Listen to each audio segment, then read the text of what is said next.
Hi there, welcome back to my channel. I'm going to do a little voiceover on how I got this look, but I want to do my first impressions on the Morphe and Jacklyn Hill palette. This was part of the Vault collection, and this is the Dark Magic palette. 10 shades. I have it upside down just so I can cover the mirror. So it's coming with 10 shades, and I'm super into this like crazy grungy dark greens. I want some greens, I want some mustards. I'm like obsessed with yellows. Like that's where I'm at right now, and going into the fall, like that's great. I used a little bit of this poof shade, I used this potion shade. All over the lid I used this power cut shade. I used a little bit of this shade, and then also this inside job shade up here. Overall, I didn't have a lot of problems with it. Was there some fallout? Well, yeah. Dark shades in general, like I have dark shades from all kinds of companies, and they're really difficult to work with. You have to just hone your technique. You'll see in there that I did more of a patting motion as opposed to a blending motion. I really like the final look of it. I topped off the look with this new Wet n Wild bar highlighter. This is from their Zodiac. Yeah, their Zodiac collection. This one's in fire. I have that on my nose, cheeks, and décolletage. I love saying décolletage. And then on my lips, I have one of the Bite Beauty Amuse Bouche.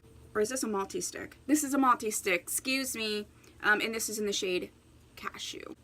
Overall, I really enjoyed this palette, and I'm looking forward. I want to create another look using just all greens, and then one with all browns, and then incorporate this blue. I want to do a lot of looks, so maybe I should do like a 3 looks 1 palette with this as well. But let me know if you want to see that. I'll put a little poll up there and I'll go ahead and film that. So I hope you're having a super fabulous day. Let's get to the voiceover tutorial, and I'll see you in my next video.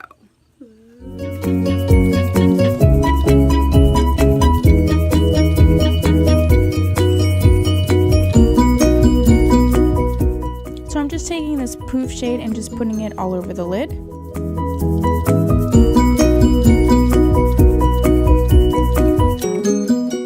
With this shade, I'm going to first stamp it into the crease, and then I will take a clean blending brush and diffuse some of the edges and blend that in. I ended up needing to stamp in a little bit more of the color and then repeat the process.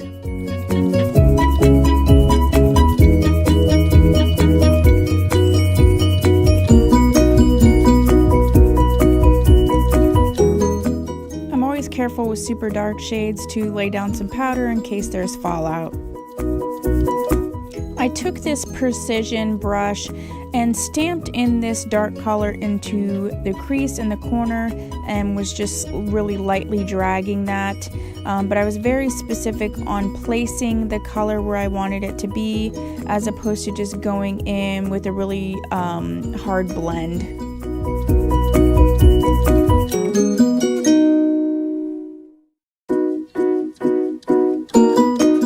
Once I stamped in that color, I took my blending brush and just sort of lightly started pulling over any sort of looser pigment, but I was very careful not to blend away that shadow. Then I went back in with the lighter shade and started blending the crease a little bit more.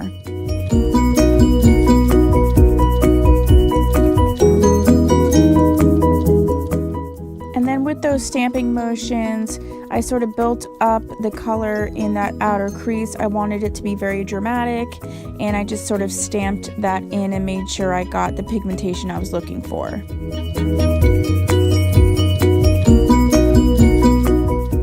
I then took the green shade and started to work that into the crease as well with a smaller blending brush.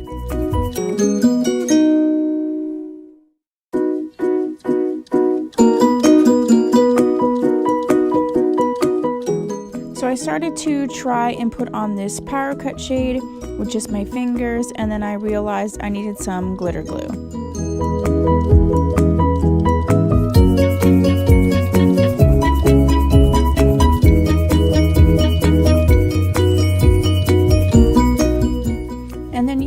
of that same stamping motion, but with my finger. I pressed in that power cut shade all over the lid, and I just continued to do that until I got the pigmentation I wanted.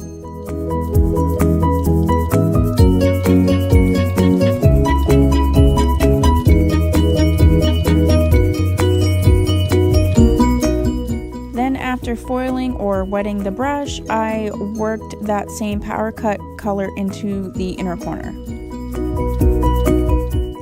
To smooth everything out and marry all the colors together, I just took that same small blending brush with the green potion shade on it and just sort of worked in the blend.